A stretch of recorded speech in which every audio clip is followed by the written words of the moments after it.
एक technical view भी बाजार पर ले लेते हैं कि इस वक्त जब बड़े क्रूशल लेवल्स हम देख रहे हैं, बाजार सपोर्ट लेने की हालांकि कोशिश कर रहा है, लेकिन 600 के नीचे ट्रेड कर रहा है। और ऐसे में क्या नीचे की डाउनसाइड खुलती हुई दिखाई दे रही है या फिर एक पुलबैक का अच्छा मौका भी बनता है? हमारे साथ आज मार्केट महारथी सेगमेंट में Rohit Shrivastava, founder and strategist indiacharts.com के हैं, और उनसे आज बात करते हैं कि वो इस वक्त टेक्निकल लेवल्स क्या देख रहे हैं। रोहित, मॉर्निंग, बहुत बहुत स्वागत है आपका। बाजार पर इस वक्त क्या एक वरी होनी चाहिए? क्योंकि थोड़ी सी बात, हालांकि लास्ट टाइम में हमने जब भी देखा है मैक्रो रीजन से फॉल जरूर आता है इंडियन मार्केट्स में, लेकिन अपनी इंडियन मार्केट्स की चाल बहुत स्ट्रांग है, जिसके कारण हम रिकवरी और बाउंस बैक भी देखते हैं। और इनफैक्ट एक और बहुत क्रूशियल डेटा पॉइंट जो हम लास्ट वीक ही अपने व्यूवर्स के सामने लेकर आए थे, आप जैसे एक और एक्सपर्ट आए थे, उन्होंने ये बात क्लियरली कही थी कि सीजनली थोड़ा वीक रहता है सितंबर, लेकिन ये भी डेटा पॉइंट है पिछले 18 सालों में जो लास्ट क्वार्टर होता है वहां पर ग्रोथ बहुत, वहां पर निफ्टी में सर्ज बहुत अच्छा देखा जाता है। तो सीजनलिटी टेस्ट्स इंटरेस्टिंग होते हैं। सितंबर जैसे आपने बोला, कई बार वॉलेटाइल मंथ रहता है, अप एंड डाउन दोनों तरफ मूव्स देखते हैं। अक्टूबर का महीना टिपिकली सितंबर से ज़्यादा स्थिर रहता है, डायरेक्शनल रहता है, ऊपर की तरफ या नीचे की तरफ। अभी तक तो हमने उसको देखा है कि नीचे की तरफ अभी निकल गया है और कुछ ही दिन बाकी हैं अक्टूबर के लिए। तो क्या ये पिकअप करके ऊपर की तरफ भी जा सकता है बाद में? थोड़ा टफ कॉल हो गया, क्योंकि जो जियो पॉलिटिकल एंगल है वो शायद काफी हावी रहा है शॉर्ट टर्म में। और जो मैक्रो रिस्क हैं जैसे कि यूएस की इंटरेस्ट रेट्स, वो भी रिस्क टेबल से हट नहीं रहे हैं। जबकि अगर मैं बॉन्ड मार्केट को देखूंगा यूएस का, तो ऐसा दिखता है कि बहुत ही ओवरसोल्ड है, कभी भी घूम सकता है, बट घूम नहीं रहा है। तो जब घूम नहीं रहा है, उसमें ना फेड इंटरवेंशन आ रहा है किसी बड़े तरीके से, तो वो डर बैठा हुआ है कि कहीं ना कहीं ये कोई बड़ी गलती तो नहीं हो रही है। दोनों तरफ के लेवल्स हैं जो हमें वॉच करने पड़ेंगे। जैसे कि शॉर्ट टर्म में 19,880 था ऊपर की तरफ, 61% पूरे सितंबर के फॉल का, उसको हम लोग पार नहीं कर पाए। तो पार नहीं कर पाने का मतलब है कि अभी भी मार्केट में वीकनेस है। दूसरी तरफ ये जो बाउंस आया, इसका 61% नीचे में है, 19,530 के आसपास, जहां पे हम लोग आज इंट्राडे सपोर्ट देख रहे हैं।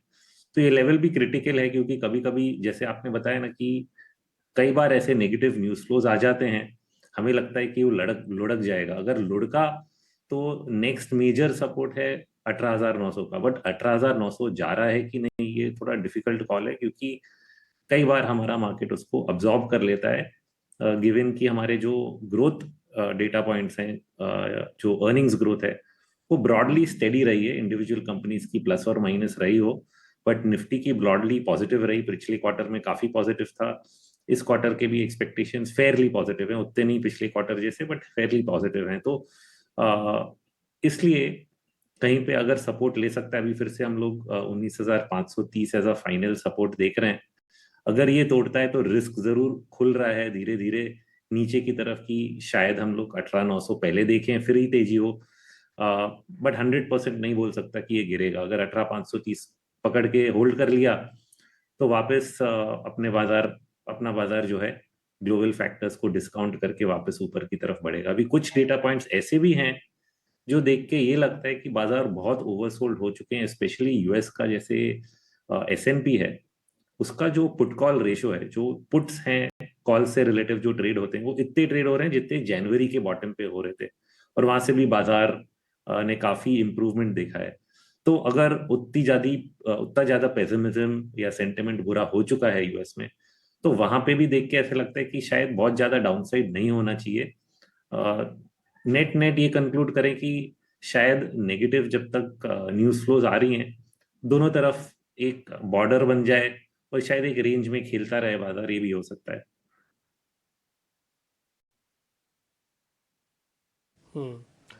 रोहित सर, जितना आपने बोला है मैंने उसको सबको नोट भी कर लिया है। और मैं एक बार वापस से बता देता हूँ, सर ने ये इंपॉर्टेंट बात बोली कि उनको थोड़ा यूएस ओवरसोल्ड लगता है, तो ये हमारे काम की बात है। बहुत इंटरेस्टिंग बात आपने पॉइंट बताया। दूसरा आप ये बता रहे हैं कि 19,880 का लेवल ये पार नहीं हो रहा। हम टिपिकली 850 बार बार यहाँ पे दर्शकों को नोटिस करवा रहे थे, हम इसको और थोड़ा फाइन ट्यून कर लेते हैं। 880 जब तक पार नहीं होगा तब तक चिंता है। आप ये बता रहे हैं कि बाज़ार पे जियोपॉलिटिकल टेंशन्स थोड़ी हावी हैं और ख़ासकर डॉलर इंडेक्स भी आपको दिख रहा है, नज़र आ रहा है। तो ये कुछ एक चीज़ें हैं, लेकिन आपकी जो आप जितना बोल रहे थे, मैं उसका जितना समरी ले पा रहा हूँ ना, ये भी समझ पा रहा हूँ कि आप बाज़ार पे नेगेटिव भी नहीं हैं। अभी तक आप सिर्फ वॉच कर रहे हैं क्रिटिकली उसको। हाँ, कुछ प्रॉब्लम आएगी तो फिर देखेंगे। सर कुछ बैंक निफ्टी पे भी रीडिंग है तो ज़रा वो भी बता दीजिए, सेम विद द लेवल्स। हम लोग क्या देख रहे हैं ना कि बैंक निफ्टी वापस वही लेवल पे पहुंच गया है जहाँ पे अगस्त में था। अगस्त में उसने बॉटम बनाया करीब 43,570 के आसपास, और आज भी उसी लो को टच किया है। अभी वो लो पे डबल बॉटम बना के वापस ऊपर की तरफ जाने की कोशिश करेगा। ये नेक्स्ट फ्यू डेज में देखना पड़ेगा, क्योंकि ये लेवल सिर्फ डबल बॉटम नहीं है। यहाँ पे आपका 40 वीक एवरेज भी आता है। 40 वीक एवरेज कई बार 200 डे एवरेज के साथ कोइंसाइड होता है, तो दैट इज ऑल्सो अराउंड 43,340, करीब यहाँ से 200 पॉइंट ही नीचे है। तो ये जो एक जंक्चर है, इस जंक्चर पे कई बार बाजार रुक के घूमने की कोशिश जरूर करता है, इसलिए क्रिटिकल सपोर्ट हो गया बैंक निफ्टी के लिए। तो बैंक निफ्टी पे एंड बैंक निफ्टी सबसे नीचे, क्योंकि उसने निफ्टी ने अपना 19,330 का लो नहीं तोड़ा है, बट बैंक निफ्टी ने आज तोड़ा है। तो उस हिसाब से बैंक निफ्टी का जो रिस्क रिवॉर्ड है वो एक्चुअली बुलिश साइड पे फेवरेबल हो जाता है, क्योंकि आपने काफी डाउन साइड ऑलरेडी देख लिया है। तो यहाँ से कितना और नीचे गिरेगा बोलना मुश्किल है। मोमेंटम इंडिकेटर्स भी कहीं पे पॉजिटिव डाइवर्जेंसेस जो हम बोलते हैं, जब भाव नीचे आ जाता है और इंडिकेटर उतना नीचे नहीं आता है, वो भी बैंक निफ्टी में दिख रहा है।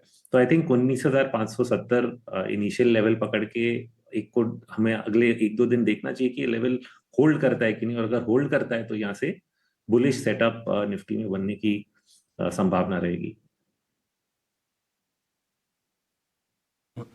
रोहित सर नमस्कार, अभिषेक बोल रहा हूँ सर। एक बार ना जरा ये निफ्टी बैंक निफ्टी तो हो गया, आप एक बार जरा आईटी पर व्यू दीजिए, क्योंकि हम देख रहे हैं कि आज हम सुबह चर्चा भी कर रहे थे कि तमाम कंपनीज अपने गाइडेंस में कटौती की है, आगे थोड़ी सी कमज़ोर भविष्य की उम्मीद भी है। आज हम देख रहे हैं कि विप्रो ड्रैग कर रहा है, नतीजों के बाद 3% डाउन है। निफ्टी आईटी की बात करें बिल्कुल सुस्त है, हल्की सी ग्रीन टेरिटरी में कहने को है वो। और पिछले 7 दिन में अगर देखेंगे तो 5 सत्र में निफ्टी आईटी में हमने कमजोरी देखी है। किस तरह का लग रहा है आपको आईटी सेक्टर का सेटअप इंडेक्स के लेवल पर भी, और स्टॉक्स में अगर आप कुछ पॉइंट आउट करना चाहें तो? अपने को काफी आगे का सोचना पड़ेगा, क्योंकि पिछले साल आईटी ने काफी सेलिंग देखी, और काफी ये जो नेगेटिव न्यूज फ्लोज हैं ग्रोथ को लेके, तो काफी हद तक डिस्काउंट हो चुके थे। तो एक धीरे से हमने रिकवरी तो देखी है पिछले 2 महीने में, 2-3 महीनों में। आई थिंक मई के महीने से वी कैन क्लियरली सी कि आईटी इंडेक्स ऊपर की तरफ धीरे धीरे बढ़ रहा है। जून में कुछ हिसाब से बाजार ने ये सोचा कि शायद वर्स्ट हो चुका है इस सेक्टर का, फिर भी एक क्वार्टर में अर्निंग्स कुछ हद तक नेगेटिव हैं। बट ब्रॉडली अगर मैं वीकली या मंथली डिग्री पे जाऊंगा तो ट्रेंड रिवर्सल्स नहीं है। ओके, ओवरऑल ठीक है, शॉर्ट टर्म में करेक्शन हमने देख लिया रिजल्ट्स के आते हुए, मगर ओवरऑल जो ट्रेंड है आईटी इंडेक्स का मई से, वो हायर बॉटम्स बनाता जा रहा है हर बार। तो मतलब जो जून जुलाई का बॉटम था उससे अभी हम लोग ऊपर हैं, अगस्त में एक बॉटम बना वहां से भी अभी ऊपर हैं करेक्शन के बावजूद। तो करेक्शन के बावजूद अगर हम लोग हायर बॉटम बनाते हैं तो ओवरऑल ट्रेंड जो है वो पॉजिटिव रहता है। मतलब बाजार ये सोच रहा है कि ठीक है शॉर्ट टर्म में रिजल्ट्स खराब है, बट एक साल आगे जाते हुए क्या ग्लोबल मार्केट्स, ग्लोबल ग्रोथ यहाँ से पिकअप होगा, और अगर होगा तो फिर आईटी सेक्टर को बिजनेस जो है वो ज्यादा भी मिल सकता है जाते हुए। तो शायद lot of the negatives are discounted now. Having said that, क्योंकि यहाँ ग्रोथ स्लो है स्पेशली लार्ज कैप आईटी में, तो इस सेक्टर को क्या आप महत्व दोगे पूरे पोर्टफोलियो के एलोकेशन में? काफी आप फंड मैनेजर से अगर बात कर रहे हैं तो उन्होंने आपको ये बताया होगा कि आईटी सेक्टर पे एलोकेशन कहीं पे कई लोगों ने कम कर दिया है, और ये शायद रह सकता है, क्योंकि अपवर्ड ट्रेंड होना एक चीज है बाजार के साथ, और दूसरी चीज है कि आप किस हद तक स्पीड से बढ़ रहे हो। इस सेक्टर को आप एलोकेशन ज्यादा दोगे कि कम दोगे, तो वो चीज शायद लार्ज कैप आईटी एटलीस्ट ये दिखाती है कि कम देंगे वेटेज। कुछ इंडिविजुअल स्टॉक्स हैं जो आउट परफॉर्म कर रहे हैं, उन पे शायद ध्यान दे कोई, तो you will have to be very very focused कि कौन से शेयर्स आप आईटी सेक्टर के अंदर अपने पोर्टफोलियो में रखना चाहते हैं। बहुत ही नैरो लिस्ट होगा 2-3 कंपनियों का शायद, और वो भी लार्ज कैप में नहीं, शायद मिड कैप में। आईटी ऑफ कोर्स लैगिंग से इंप्रूविंग स्पेस में आया, लेकिन सेलेक्टिव होना होगा। मिड कैप आईटी को ही अभी थोड़ा सा प्रिफर करेंगे आप Rohit. Rohit, real estate space पर भी बताएं, वो स्पेस भी लीडिंग स्पेस है, और इनफैक्ट 15 साल की ऊंचाई पर ट्रेड कर रहा है। क्या इस स्पेस में स्ट्रेंथ बनी रहेगी? तो आई थिंक अगर आज का बाजार भी हम देखें, टॉप सेक्टर्स क्या हैं जो कि नेगेटिव नहीं गए हैं या बहुत ही कम गिरे हैं। Reality is one of them, auto index is the second, probably mid and small cap indices इसमें आ सकती हैं, और lastly I think PSU bank index वापस हल्का सा पॉजिटिव हुआ है। ये on a quarterly basis these are all outperforming sectors recently. पहले फार्मा चल रहा था और उसके बाद हमने देखा पीएसयूज और पीएसयू बैंक्स और ऑटो, ये सब में रिसेंटली हमने तेजी देखी है। और ये सेक्टर्स के जो इंडेक्सेस हैं ये गिर नहीं रहे हैं ज्यादा मार्केट के साथ। तो it is relative strength clearly, और रिलेटिव स्ट्रेंथ जहाँ शॉर्ट टर्म में रहता है वो मीडियम टर्म में भी बना रहता है। तो मेरा सेंस है कि अगर यहाँ से जहाँ से भी बाजार संभल के ऊपर की तरफ चलेगा, फोकस हमारा इन सेक्टर्स पे रहना चाहिए। दैट इज रियलिटी आपने मेंशन किया, ऑटो और मिड एंड स्मॉल कैप्स में भी अभी तक ट्रेंड खत्म नहीं हुआ है, and PSU banks, I think all of them are showing some kind of strength today, जो कि इंडिकेट कर रहा है कि आगे भी इन पे फोकस रखना जरूरी है।